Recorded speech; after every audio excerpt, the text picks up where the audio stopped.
Tout ce que tu veux savoir sur le 85, le rapport air carburant et tes sons de lambda, deuxième partie, c'est maintenant sur Jeep Le Garage.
Que fallait-il retenir de ma dernière vidéo et de mon petit exercice qui apparemment n'a pas été du goût de tout le monde?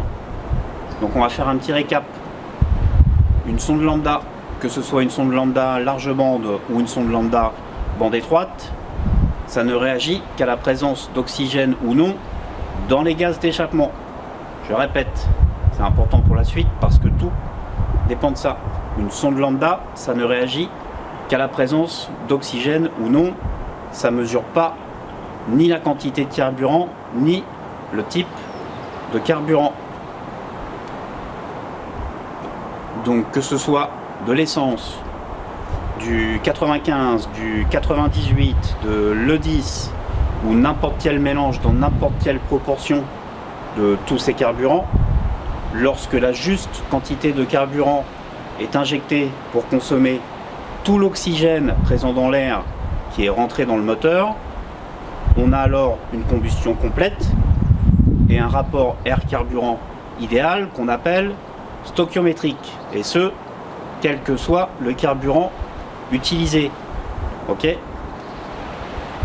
Donc dans ces conditions-là, une sonde lambda bande étroite va délivrer une tension de 450 mV ou un signal sinusoïdal dont la valeur moyenne est de 450 mV, et une sonde lambda large bande type Bosch LSU va délivrer une tension de 2,34 ou 2,35 volts, et ces deux valeurs 450 mV et 2,34, ça correspond à une valeur lambda de 1, et ce, quel que soit le carburant utilisé, essence 95, 98, E85, n'importe quel mélange de tous ces carburants dans n'importe quelle proportion, du moment que la juste quantité de carburant est injectée, encore une fois, pour consommer tout l'oxygène qui est rentré dans le moteur. Ok? Des questions dans les commentaires. Donc, en résumé, on a l'essence, carburant de référence, rapport stoichiométrique 14,7 pour 1, 95 E10, 14,08, E50, 11,9, le 85 à 9,8, et le nitrométhane, carburant des top fuel, 1,7 pour 1, 1,7 kg d'air pour 1 kg d'essence. Ça cause. On est aussi bien d'accord que tout ce que je viens d'écrire ici, c'est de la merde, parce que en réalité, le rapport stoichiométrique du carburant que tu vas prendre à la pompe, il évolue constamment entre le 1er janvier et le 31 décembre en fonction du pourcentage d'éthanol et de MTBE qui est inclus dans le carburant. Donc 9 fois sur 10 à chaque coup, dès que tu commences à parler en rapport air-carburant, tu racontes de la merde parce que la réalité de ce qu'il y a dans ton carburant, dans ton réservoir, elle est complètement différente. En revanche, tous ces carburants, ils ont un point commun sur le rapport stoichiométrique, ils ont tous la même valeur lambda de 1. Ce qui est quand même vachement pratique. C'est pour ça que quand tu regardes ton rapport de contrôle technique en bas de la page, il n'y a pas marqué 14,7 ou 14,08, il y a marqué lambda, compris entre 0,9 quelque chose et 1 quelque chose. Si c'était marqué 14,7 ou 14,08, bah, on aurait du mal à avoir le contrôle technique. Ok? Donc, la valeur lambda, elle est universelle pour tous les carburants et n'importe quel mélange de n'importe quel carburant. Ok? Donc, comment ça se traduit dans la réalité? La cartographie de ton moteur sous faible charge à 2500 tours ou à 3500 tours, elle n'a pas une cible à 14,7 ou 14,8, elle a une cible à lambda 1. Que ta voiture soit faite pour fonctionner à l'essence, à l'E85 ou flex fuel, la valeur cible dans la cartographie sous faible charge, c'est toujours la même. Lambda 1, ce qui va changer, c'est la quantité de carburant qui va être calculée et injectée, encore une fois, pour consommer tout l'oxygène présent dans l'air qui est rentré dans le cylindre de façon à avoir un lambda 1. Ok? Donc, ce qu'il faut retenir, lorsque le lambda est égal à 1, une sonde lambda bande étroite va délivrer une tension de 450 millivolts, une large bande va délivrer une tension de 2,35 volts. Tout ça, ça veut dire que tu es sur le rapport stoichiométrique, quel que soit le carburant, n'importe quel mélange de n'importe quel des carburants dont on a parlé précédemment. Donc je ne vais pas développer le concept de la valeur lambda ici parce que c'est pas le sujet de la vidéo. Je crois l'avoir déjà fait. Si c'est le cas, il y a une fiche qui va s'afficher. Si c'est pas le cas et que ça vous intéresse, que je développe ce sujet, vous avez qu'à me le demander dans les commentaires.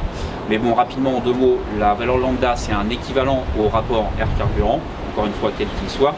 Et plus précisément, le lambda c'est le relatif de ton rapport air-carburant par rapport au rapport stoichiométrique du carburant que tu utilises.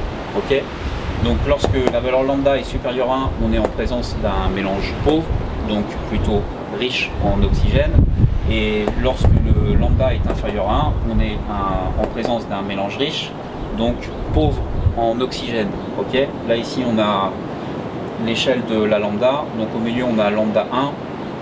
5 volts, ça correspond à un lambda de 1,5, donc c'est un mélange qui est plutôt pauvre. Ok? Et lorsqu'on a une tension de 0 volts, on a une valeur lambda de 0,5, ce qui correspond à un mélange riche. Et donc les valeurs en accélération à pleine charge sont autour des 0,9, 0,8, voire encore plus riches pour des moteurs compressés ou des moteurs turbo. Ok? Bon, maintenant vous allez me dire, si c'est aussi simple que ça, pourquoi tout le monde se prend la tête? Bah c'est pas compliqué, tout le monde se prend la tête depuis l'arrivée de l'éthanol et aussi depuis l'arrivée des sondes lambda large bande d'aftermarket type AEM ou PLX. Donc ceux qui font de la programmation à la maison, qui s'achètent une sonde lambda large bande, quand tu installes ta sonde lambda large bande et que tu commences à jouer dans ta cartographie, si ta sonde t'affiche 14,7, ça veut dire que tu es sur un lambda 1, ça veut dire que tu es bon.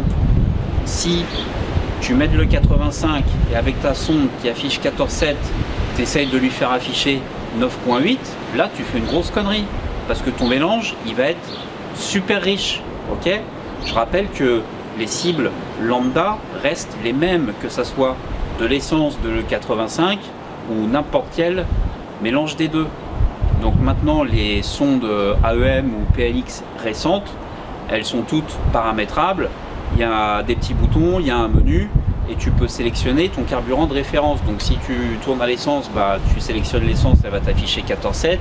Si tu veux qu'elle t'affiche un rapport stoichiométrique d'éthanol, tu sélectionnes l'éthanol et quand elle sera sur le rapport stoichiométrique, à savoir lambda 1, elle va t'afficher 9,8.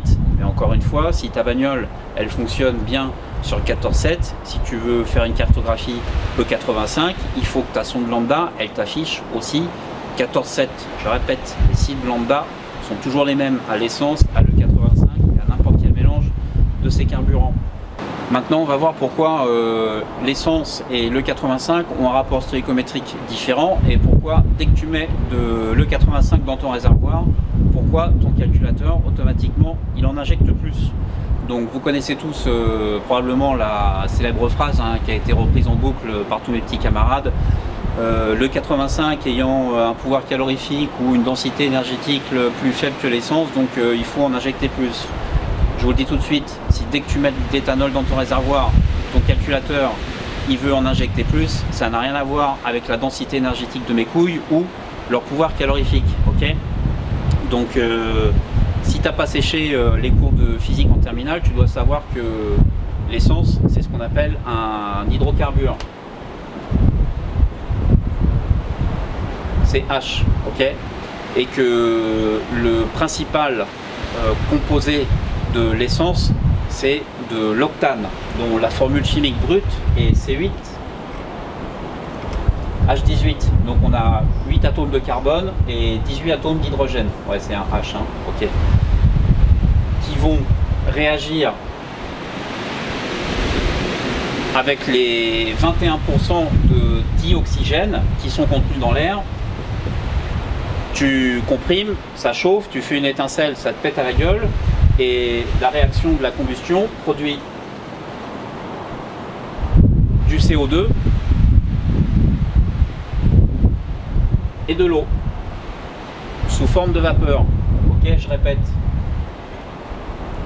C8H18 qui vont réagir avec les 20% de dioxygène qui sont contenus dans l'air, ça fait du CO2 et de l'eau sous forme de vapeur. Le 85, on va considérer que c'est un mélange d'octane et d'alcool éthylique. L'alcool éthylique, c'est OH, oxygène, hydrogène. Donc on a C8H18, OH, qui vont réagir de la même façon avec les 20% de dioxygène qui sont contenus dans l'air que tu respires. Et ça fait exactement la même chose, du CO2 et de l'eau sous forme de vapeur. Ok, donc si dès que tu mets le 85 dans ton réservoir, tu as ta valeur lambda qui s'envole, ce qui veut dire un mélange pauvre, c'est à cause de cet atome d'oxygène qui est contenu dans l'alcool, que tu n'as pas ici dans l'essence. Donc dès que tu mets le 85 dans ton réservoir et que cette 85 il est injecté dans le cylindre, c'est comme si tu augmentais l'efficacité volumétrique de ton moteur. En clair, c'est comme si tu avais une cylindrée un peu plus élevée. Donc si tu injectes la même quantité de carburant dans une cylindrée un peu plus grande, bah, tu te retrouves automatiquement avec un mélange pauvre.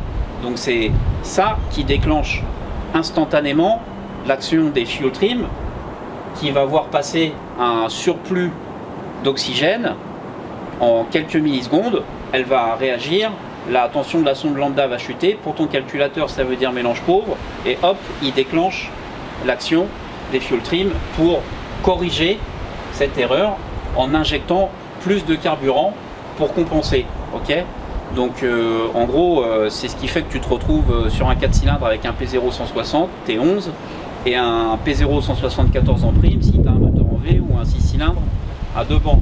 Voilà, je répète encore une fois, l'éthanol c'est ce qu'on appelle un carburant oxygéné, et c'est pour ça que dès que tu mets de l'éthanol dans ton réservoir, tu te retrouves instantanément avec un mélange pauvre. Voilà. Si vous avez des questions sur cette vidéo, n'hésitez pas à me les poser dans les commentaires. Allez, salut, à plus.